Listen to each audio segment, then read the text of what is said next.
灯光闪烁，音乐响起，但在你内心却是一片沉重而压抑的寂静。你曾感受过这种不和谐吗？当你的思绪在别处，在计算，在防卫，仅仅是在生存时却有微笑的义务。他们称之为庆祝，但对你而言，它已成为你内心平静的战场，一个你的宁静因每一次无谓的交谈和每一个为严明的期望而备受争夺的竞技场。你认识到这场无声的战争吗？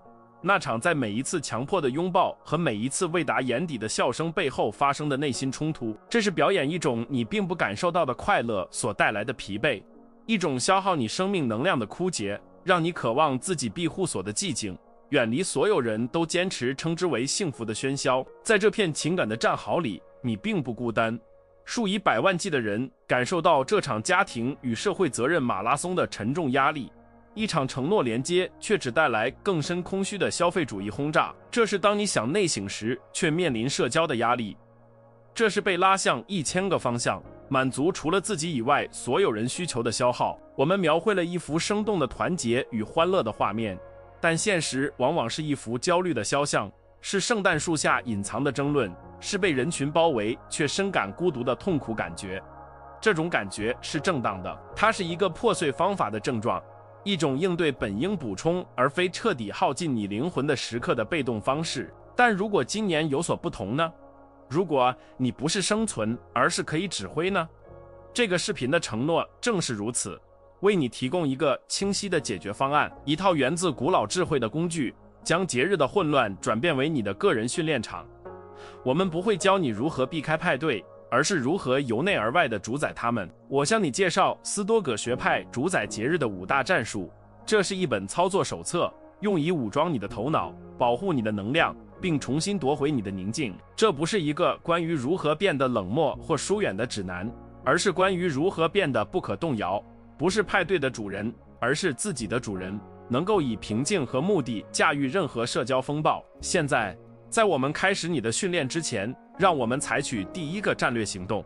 如果你准备好将混乱转化为平静，请订阅此频道并开启通知，因为这里是你内心力量的总部。作为我们第一个有意识存在的行动，请在下方评论你正在从哪个城市或国家观看。我想知道我们这支平静心灵的军队正在从何处形成。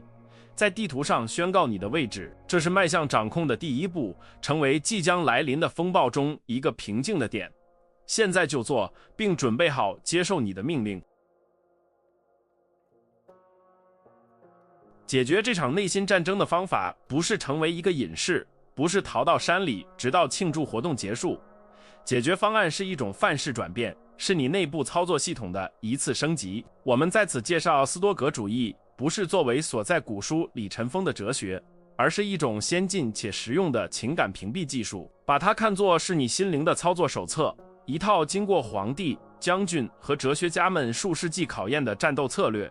这是建造一个坚不可摧的内心堡垒的艺术，从那里你可以观察世界的混乱，而不允许它扰乱你的平静。斯多葛主义不教你压抑情绪，而是主宰它们，选择你的反应，而不是成为他们的受害者。这是将脆弱转化为无敌的秘密武器。我们将要进行的重塑是至关重要且强大的。年终派对不再是需要忍受的义务，而是你高级的训练场，你心灵的健身房。每一个考验你耐心的难相处的亲戚不是一个烦恼，而是锻炼你宁静的健身器材。每一次肤浅的交谈不是浪费时间，而是练习专注和有意识存在的机会。顺应社会的压力不是威胁，而是加强你自制力和真实性的练习。目标不是变得冷漠或麻木不仁，而是变得不可动摇。这无关乎不感受，而在于决定感受什么以及感受多久。你将不再是一艘漂泊的小船，被他人期望的波浪抛来抛去，而是成为自己灵魂的船长。伟大的皇帝兼斯多葛派哲学家马可·奥勒留在他的《沉思录》中直接从战场上写道：你生活的幸福取决于你思想的质量。他明白外部宇宙是混乱和不可控的，但我们对内心宇宙的掌控是绝对的。正是这种智慧，我们现在要将其转化为战术。他不仅用军队统治罗马帝国，还用他纪律严明的思想力量。他面对瘟疫、战争和背叛，却保持着他的宁静。如果这种哲学能够在一个文明崩溃中支撑一位皇帝，想象一下他在你面对家庭晚餐时能为你做些什么。我们将你的旅程锚定在巨人的智慧之上，证明你即将收到的工具不仅仅是提示，而是永恒的个人力量原则。你的第一个战斗战术甚至在你踏上战场之前就开始了，它被称为意图之门。在每次活动、每次晚餐、每次会面之前，你的任务是停下来片刻，定义你的目的，像一位计划突袭的将军一样清晰地问自己：我为什么要去这个地方？在这里究竟什么在我的掌控之中？对接下来的几个小时，我对胜利的定义是什么？这不仅仅是反思，这是一个指挥行为。你在绘制你的地图，定义你的行军命令，并将曾经的被动义务转变为一次深思熟虑的任务。没有一个明确的为什么，你只是一个没有命令的士兵，被战斗的混乱所席卷，对每一次爆炸都做出反应而没有策略。有了一个为什么，你便成为战略家。此处出现的内心冲突是惯性和习惯的力量。我们的大脑被设定为在自动驾驶模式下运行，尤其是在熟悉的社交环境中，我们仅仅去，因为我们必须去。停下来定义一个意图的想法似乎是一种不必要的努力，几乎是人为的。你懒惰的头脑会说，何必麻烦，反正和往常一样。这种抗拒是内心的敌人，是宁愿选择被动反应的舒适，也不愿选择主动纪律的叛乱。与这个声音作斗是你的第一个自制行为，这是拒绝在你自己的生活中仅仅当一个乘客，坚持在风暴来临之前掌舵，即使天空看起来仍然晴朗和平静。这是对自动驾驶的平庸发起的反叛行为。除了惯性之外，还有巨大的社会压力推动我们不经思考的行动。节庆文化是一股强大的潮流，每个人都期望你随波逐流，质疑一个活动的目的，即使只是对自己而言，也可能感觉像是对集体规范的背叛。期望你去的原因和所有人一样，因为这是应该做的。设定一个个人的意图，也许是与我的姐妹进行一次有意义的对话，或对那位叔叔练习耐心，是在一片顺从的海洋中的一种个性行为。这个行为将你与羊群心态分开，这可能会产生一种初步的不适，一种不归属感，而这正是斯多葛战士必须学会以冷漠来承受的。最后，我们面临着让他人失望的深层恐惧。没有明确目的的行动通常意味着为了取悦而行动。我们去是为了满足我们母亲、伴侣、朋友的期望。设定自己的意图可能意味着你当晚的目标与他们的不完全一致。如果你的意图是为了保护你的平静而提早离开，而这被视为一种侮辱，怎么办？你的内在自主权与外部认可之间的这种冲突是最困难的战场之一。在这里，你必须选择你的主人，你自己的心境平静，还是他人浮动的意见？斯多葛派明白，试图控制他人的看法是一场注定失败的战争。唯一有保证的胜利在于忠于自己的使命。想象自己是一位指挥官，在一场大战前夜的帐篷里，地形图在你面前展开。这张地图就是社交活动。你不会抱着最好的期望进入战场，你研究地形，预测敌人的行动，戏剧、挑衅。最重要的是定义你的主要目标。也许目标不是征服整个领土，而是确保一个战略点，那次有意义的对话。或者也许任务纯粹是防御性的，在3小时内保持你内心堡垒的完整。这种预先的计划，这种定义意图的行为，是区分一位胜利的指挥官与一支盲目走向屠杀的步兵的关键。你不是去参加一个派对，你是在执行一项战术行动。你给自己下达的任务简报是神圣的。你看着镜子里的自己说，我今晚的任务是观察，不卷入无用的争论，保持我的冷静作为我的主要盾牌。我的目标是离开这个地方时，能量与我进入时相等，或者更多。这种清晰改变了一切。娱乐给人留下深刻印象，参与每一次对话的压力都消失了。你有了你的命令，任何不服务于你任务的事情都只是背景噪音，是一个好士兵学会忽略的战术干扰。你不再是当晚环境的受害者，你是一个有目的的积极行动者，以精确和专注在环境中航行，带着一种他人甚至可能觉得令人生畏的平静。到达活动现场后，你有目的地执行你的任务。如果你的意图是与特定的人建立联系，你会带着这个目标在分心的海洋中航行。你不会被那些不服务于你主要指令的耗费精力的对话轨道所吸引，你以节省精力的方式行动，就像一个专注于目标的特工。如果你的任务是练习耐心，每一个恼人的评论都变成了一个机会，一个训练练习，而不是个人侮辱。活动不再是一个充满烦恼的雷区，而是变成了你的个人健身房，你强化性格的道场。每一刻都成为执行你策略的机会。你目标的清晰度就像一个强大的过滤器，它让你能够从噪音中分离出信号。没有目的，一切似乎都同等重要。房间角落的八卦，激烈的政治辩论，亲戚无休止的抱怨，有了你设定的任务，99%的这些都变得无关紧要。你的焦点变得像激光一样锐利，你发展出一种积极的隧道视野，只有与你的意图一致的事物才能获得你宝贵而有限的能量，其余的根本无法以有意义的方式穿透你的意识。这是埃比克泰德戒律的实际应用，只专注于你所能控制的，而你的意图、你的任务永远在你的掌控之中。你从这项战术中获得的力量是清晰，你用晶莹剔透的目的取代了模糊的焦虑，那种被四面八方拉扯的感觉被走在你选择的单一方向的力量所取代。你不再受环境的摆布，环境成为你实践的舞台。这种内在的转变是巨大的，它让你扎根在社交飓风中，给你一个重心。胜利不再由你为他人表现得多好来定义，而是由你对自己任务的忠诚度来定义。这是夺回你主权的第一步，也是最关键的一步。通过应用意图之门，你不再是一个被动的客人，而成为你自己体验的主人。义务转变为一个深思熟虑的选择，负担转变为一个实践美德的机会。你进入每个房间，不是作为他人情绪的潜在人质，而是作为自己领域的指挥官，冷静、专注，并完全掌控你最宝贵的财产，你自己的心灵。这是所有其他战术将建立其上的基础。没有它，你打的是一场没有计划的战争。有了它，甚至在第一场战斗开始之前，你已经胜利了一半。你的第二项战术是建造和维护你的内心城堡。一旦你的意图确定，你需要一个可以操作的地方，一个外部世界的混乱无法将你驱逐的心理堡垒。将你的心灵想象成不是一个开放易受攻击的空间，而是一个坚不可摧的石头堡垒。城墙是你的纪律，瞭望塔是你的意识，而在中心，在最受保护的庭院里，是你的平静，你的宁静。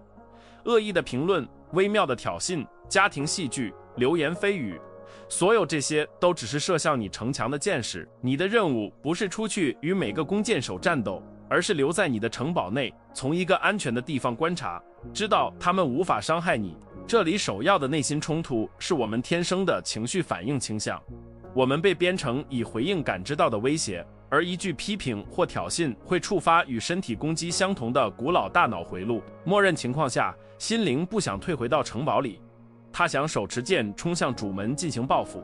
这种反应是及时的，发自内心的。斯多葛的实践要求你在刺激射出的箭和你的反应之间创造一个空间，这是一种有意识的努力，去压制你内心的冲动士兵。转而咨询居住在瞭望塔顶端的智慧将军，他能看到全局，并知道真正的力量不在于报复，而在于不动声色。另一个削弱你城堡地基的内在敌人是需要外部验证。我们部分身份是建立在他人对我们的看法之上。当一支批评之箭射来时，它不仅击中我们的自我，它威胁到我们认为自己是谁的结构本身。在节日环境中，被每个人喜欢、认可和尊重的愿望使我们变得脆弱。我们让我们堡垒的大门敞开，希望其他人会进来欣赏内部。然而，斯多葛派学者学会从内部寻找验证。他的城堡不需要访客来感觉宏伟，它是自给自足的。实践是封锁大门，不是出于敌意，而是出于自我保护和自给自足。最后，我们城堡的墙壁常常被过去伤口的记忆所削弱。表亲的那句挑衅不仅仅是现在的一句话，它承载着10年类似互动的重量。这些话语变成了重新打开旧伤口的触发器。我们反映的不是当前的事件，而是所有先前事件的总和。在这种情况下，城堡已经有了内奸，我们自己未解决的记忆和怨恨。加固城堡也意味着一个内部清理的过程。明白过去只有我们赋予它的力量，每一个新事件都是建立新反应的机会，是加固墙壁，而不是让旧裂缝重新打开并危及整个防御结构。建造这座精神堡垒的比喻是强大的，把每一次冥想练习，每一次反思的时刻，每一次你选择不做反应，都看作是为你城墙增添的一块石头。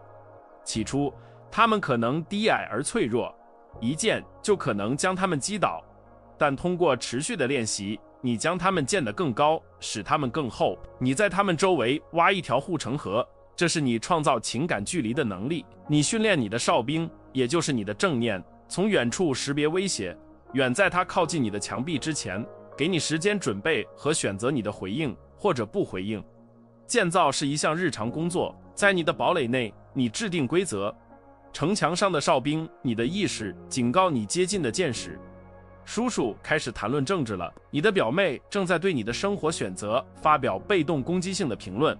你内心的反应性士兵尖叫着，放下吊桥，我们去攻击。但斯多葛指挥官，城堡的君主，平静地下令坚守岗位，观察，如果我们不让箭进来，箭就没有毒。你看着挑衅在空中飞过，无害地撞在你冷漠的坚石上，然后掉进护城河，完全被中和。这就是你内在领域的力量。想象一下这个场景，在晚餐期间，一支炽热的戏剧之箭向你射来，在你旧的反应性的版本中，这支箭会正中你，释放出愤怒、沮丧或伤害的毒液，毁掉你的夜晚，甚至可能接下来的几天。现在想象同样的场景，箭被射出，你在你的城堡内用慢动作观察它，你注意到它的颜色、速度以及它背后的意图，但它永远不会到达你。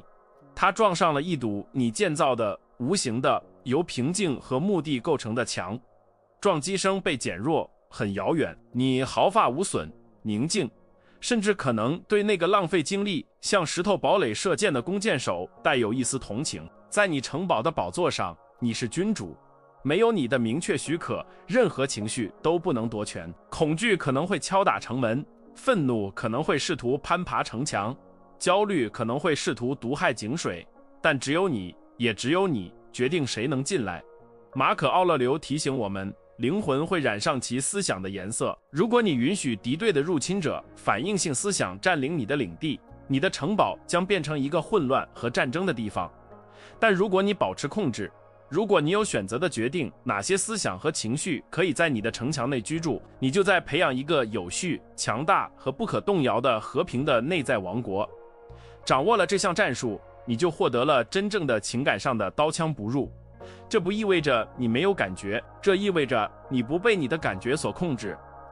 你对他人恶意的毒液和你自己冲动的反应性免疫。人们可能会试图挑衅你、贬低你，把你拖入他们的戏剧中，但他们会发现自己是在与一个幽灵战斗，他们在攻击一个堡垒，而你安全和平的远在争斗之上。这种沉默的力量远比任何机智的回击或愤怒的爆发都强大得多。这是岩石的力量，年复一年，当海浪冲击它时，它仍然屹立不动。最终，你达到了观察者的平静。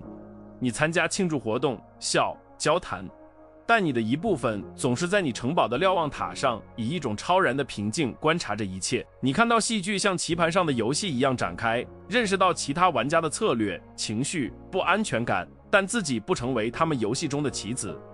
你在世界之中，但你不再属于它。你的平静不再依赖于外部环境，它从内部产生，由你自己用纪律、意识和成为自己领域主宰的坚定意志，一时一时地建造的城墙所保护。主宰派对的第3个斯多葛战术是实践选择性盛宴。正如一个斯多葛派学者对吃喝有纪律，避免使头脑迟钝的过度行为一样，你将把这同样的纪律应用于你的互动。把派对比作一场有无数菜肴的巨大盛宴，有些是有营养又美味的深入的对话、真诚的联系，另一些则是精神上的垃圾食品、八卦、抱怨、肤浅的讨论和毫无结果的辩论。你的任务是以智者的洞察力在这场盛宴中航行，忽略空洞的菜肴，只将你的精力集中在那些滋养你灵魂的菜肴上。这不是反社会，这是战略性的社交，质量高于数量，使这项战术如此具有挑战性的内心冲突是无处不在的害怕错过。我们被条件化地认为越多越好，更多的对话，更多的笑声，更多的互动。头脑告诉我们，如果我们专注于一次深入的对话，我们可能会错过房间另一边的有趣笑话或厨房里有趣的八卦。这种焦虑导致我们分散精力，给予每个人一点我们的注意力，但没有给予任何人全神贯注的注意力。结果是一系列肤浅的互动，让我们渴望真正的联系。斯多葛的纪律要求我们勇敢地接受，在选择深度时，我们不可避免地会失去广度。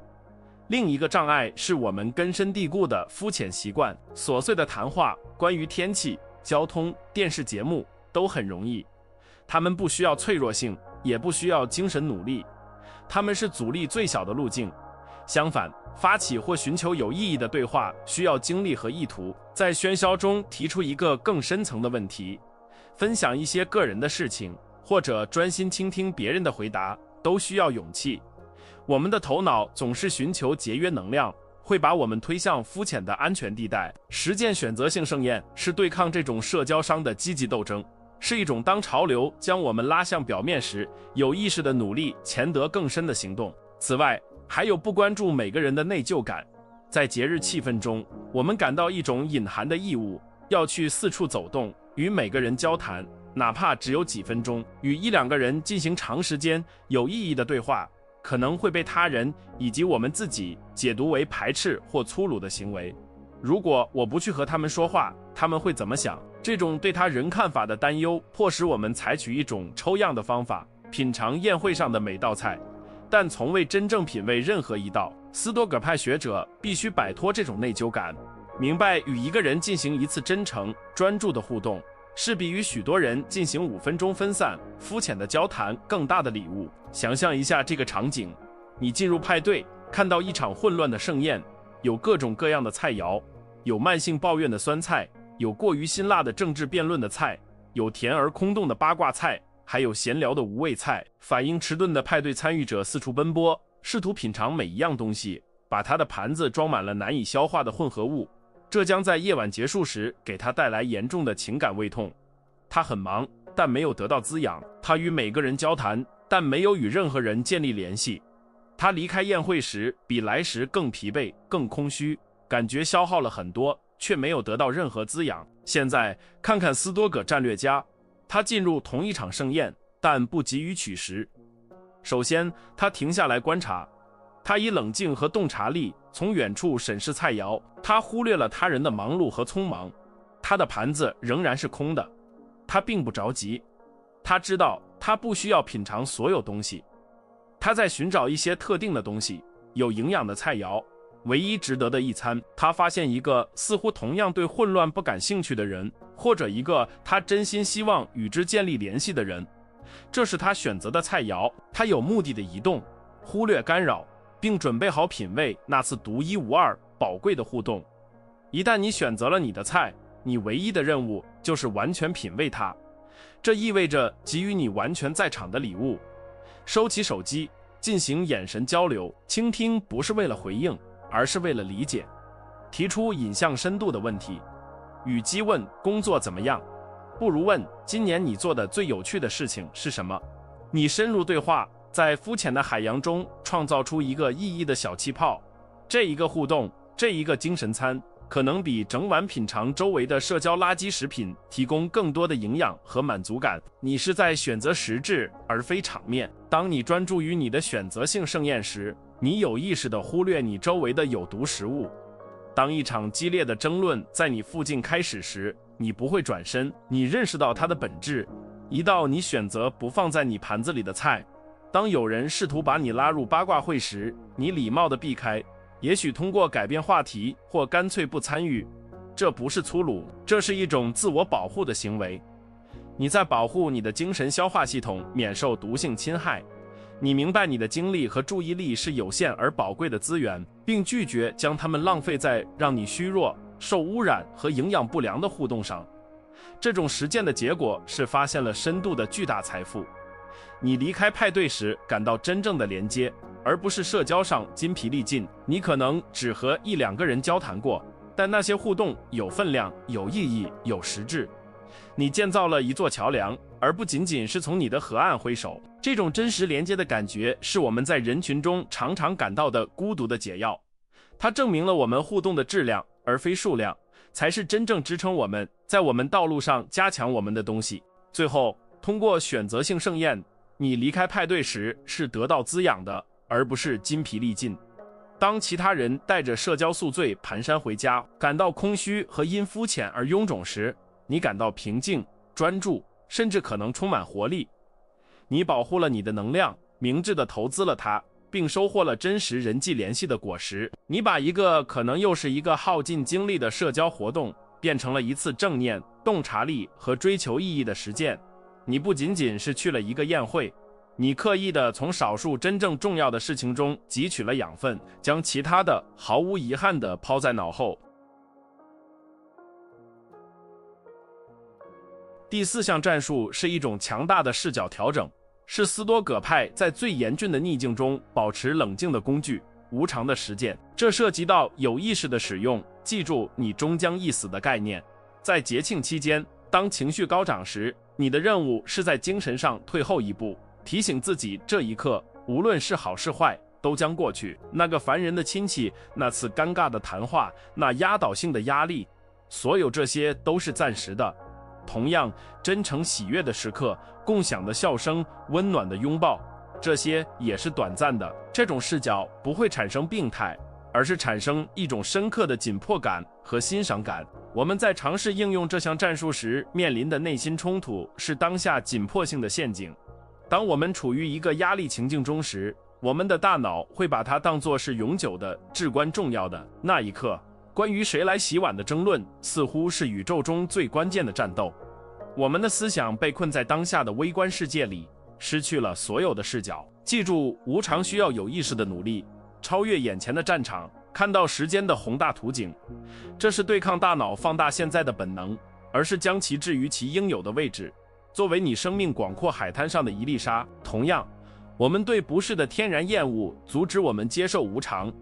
当一个时刻不好时，我们本能的反应不是观察它过去，而是与之斗争，抵抗它，希望它立刻结束。正如斯多葛派所教导的，这种抵抗是我们痛苦的真正来源。无常的实践邀请我们做一些完全不同的事情，在不适中放松。我们不是与恼怒的浪潮搏斗，而是观察它，知道像所有浪潮一样，它会达到顶峰，然后消散在岸边。这是一种不抵抗的实践，允许负面体验流经我们，而不会淹没我们。另一方面，我们也与美好时光的无常做斗争。当我们体验到真正的快乐时，我们的本能是拼命抓住它。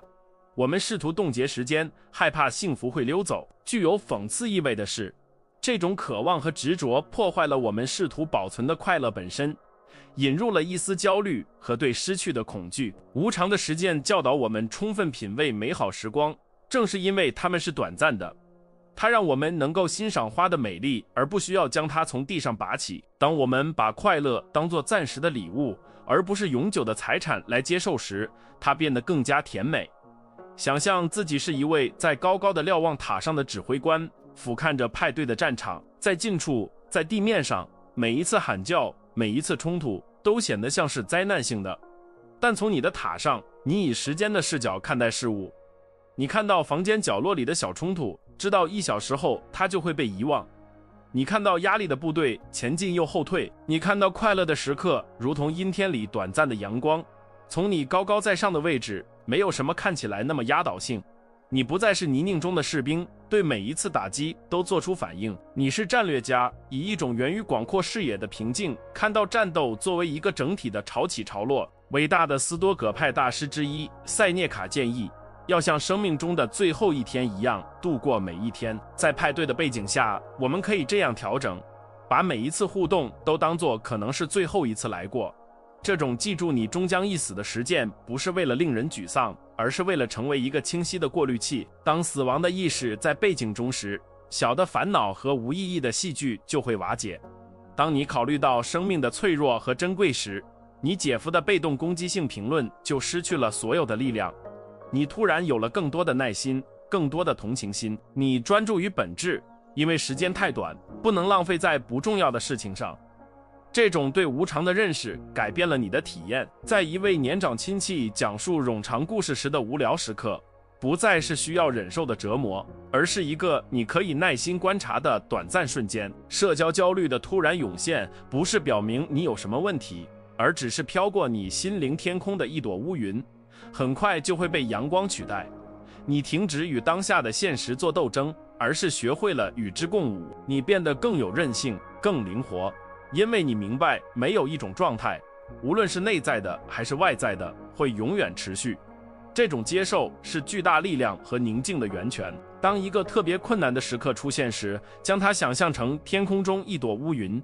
你不会试图与云搏斗，也不会对它大喊大叫让它走开，你只是观察它，你注意它的形状、颜色、质地，而且你绝对肯定地知道，风最终会把它吹走，它背后的蓝天会再次显现。这就是你对困难情绪和情况的态度，它们是你意识中的天气事件，而不是意识本身。你是广阔不变的天空，而不是穿越它的短暂云彩。这个比喻给了你在任何情感风暴中坚持下来，而不迷失其中的力量。这种视角提供的自由是深远的，你从当下时刻的暴政中解脱出来。当你把情况放在你整个生命的时间线上，甚至在人类历史的时间线上时，情况的重压会大大减轻。今天看起来是灾难的事情，10年后充其量会成为一个有趣的意识，或者更有可能被完全忘记。这种放大视野的能力，从一个更高的轨道看待你当前情况的能力，是一种超能力。它让你脱离即时的结果，让你扎根于一种不被日常生活的小动荡所动摇的和平之中。通过实践无常，你培养了斯多葛派最伟大的2种美德：感恩和耐心。对美好时光的感恩加深了，因为你认识到它们是珍贵而短暂的礼物，你更充分地品味它们，没有执着的毒药。而对糟糕时光的耐心增长了，因为你明白它们也是暂时的。你对不适产生了一种平静的容忍，知道这也会过去。你成为自己生命中的时间旅行者，能够欣赏风景，无论是阳光明媚还是风雨交加，都带着知道旅程继续且风景总在变化的智慧。最后一项战术，也许是自制力最强大的展示，是战略性撤退。真正的君主不是在每一场战斗中都战斗到死的人，而是知道何时战斗，以及至关重要的是何时撤退，以便改日再战的人。你的任务是学会识别收益递减的点，即你的能量正在耗尽，继续留在社交活动中，不再服务于任何建设性目的的确切时刻。离开不是失败，这不是社交失败，这是一个指挥的决定，是一个君主明白他最宝贵的资产不是他人的认可，而是他自己内心的平静和他的能量储备的行为。这里最大的内心冲突是与我们自己的自我。自我将提早离开等同于失败或承认软弱。我撑不住了，他低语道，他们会认为我反社会，认为我玩得不开心。我们希望被看作是坚韧的士兵，最后一个离开战场的人。成为第一个离开的想法可能看起来很可耻，斯多葛派必须与这个自我做斗争，他必须重新定义胜利。胜利不是比别人待得久，胜利是保护你的宁静。战略性撤退不是软弱的行为，而是力量的顶峰，将你的福祉置于他人看法之上的力量。接下来是留下来的强烈社会压力，已经要走了，派对才刚开始。再待一会儿，我们再喝一杯。这些话是试图将你的自控之船引向精疲力竭的礁石的海妖。对这些恳求说不是极其困难的，他需要对自己的优先事项有坚定的信念，屈服更容易，多待30分钟变成1小时，都是为了避免让某人失望的短暂不适。斯多葛战士训练自己去承受这种不适，他明白强加一个界限的瞬间不适，是为了保护他由此获得的持久和平而付出的小小代价。还有一种错误的文化观念，认为提早离开本身就是粗鲁的。我们被教导，良好的礼仪要求我们待上一个适当的时间，无论我们内在的状态如何。战略性撤退挑战了这一规范。他提出，你能做的最有礼貌的事情，实际上是在你无法再真诚的在场时离开，身体上留下，而你的思想和精神已经离开，是一种不诚实的形式。在较短的时间内提供你全部投入的在场，比提供一个漫长但空洞、怨恨和疲惫的在场要尊重得多。真正的礼貌是真实性，把自己想象成一位管理你能量部队的将军。在白天，你派遣他们去参加各种战斗、工作、任务、决策。到达派对时，你的军队可能已经很累了。你的任务是不断监测你的部队水平。你不会派他们去参加一场自杀式的战斗，你不会仅仅为了面子而强迫他们战斗到最后一个人。一位好的将军知道，保存他的兵力是赢得长期战争的关键，而不仅仅是一场小冲突。派对只是一场战斗，你的生命是战争，不要为了一场战斗而牺牲整个战争。你必须成为评估自己内部资源的大师，每30分钟与自己核对一次。我的社交电池电量是多少？70%、40%、10%。我的内心平静是完整的，还是正在被侵蚀？要残酷的诚实。如果所有内部信号都在闪红灯，不要欺骗自己说你还能再撑一会儿。学会读取自己的信号是一项至关重要的技能。忽略它们就像飞行员忽略驾驶舱里的低燃料警报。坠机是不可避免的，智慧在于在燃料完全耗尽之前，以一种受控和安全的方式降落飞机。当你决定时机已到，就平静而坚定地执行撤退命令，不需要详细的借口或谎言，一个简单、热情而明确的告别就足够了。见到大家很高兴，我现在需要走了，祝你们晚上愉快。关键是你的信念。如果你犹豫，如果你显得内疚，你就为谈判打开了大门。但如果你以指挥官的平静权威，将你的离开宣布为一个既成事实，人们通常会接受。你的坚定让他们没有太多抗议的空间。你只是在宣布你在此地的任务结束。在自己的头脑中重塑撤退是至关重要的。这不是逃跑，这是战术性的重新集结。你正在将你的部队撤回基地，以便他们可以休息、补给，并为第二天的战斗做准备。通过从一个耗尽精力的派对上提早离开，你确保了第二天早上有精力成为一个有耐心的父亲，一个专注的专业人士，一个在自己生活中平衡的人。撤退不是战斗的结束，它是让你能够继续有效战斗的原因。这是对你的福祉和你以全力应对未来挑战的能力的战略投资。你所夺回的力量是对你的时间和精力的绝对主权。你不再将你最宝贵资源的控制权交给社会期望和他人的议程，你成为你自己领域的唯一主宰。这种控制感是宁静的基础。知道你有能力将自己从任何正在消耗你平静的情况中移除，是最解放的自我赋权形式之一。你不再是社会应该的囚徒，你是你自己体验的建筑师，有权决定他们何时开始，更重要的是何时结束。通过掌握战略性撤退，你保全了你最宝贵的资产——内心平静。当别人疲惫不堪、恼怒并带着情感宿醉离开派对时，你回到家，你内心的圣殿完好无损。你保护了你的城堡，你在寂静中为你的能量充电，知道你为自己做出了正确的选择。这最后的自律行为，确保你在节庆结束时不是更弱，而是更强。你将战场转变为个人力量的练习，而撤退不是你失败的标志，而是你最大胜利的庆祝。这是斯多葛派的无声胜利，它不是用烟花或掌声来庆祝的，而是在你内心堡垒的核心处，一种深刻而不可动摇的和平感。这是你按照自己的方式驾驭了混乱，保护了你的能量，保持了你的冷静，并从另一边出现时不仅完好无损，而且得到加强的理解。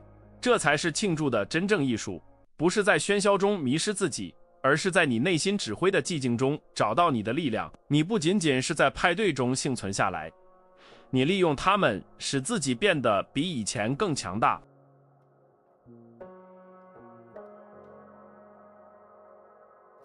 你已经收到了战术，战场的地图已经展开，策略已经揭示，但没有行动的知识就像一把留在鞘里的剑，毫无用处。你作为自己指挥官的第一个行动，你展示真正力量的第一个行动，就在此刻开始。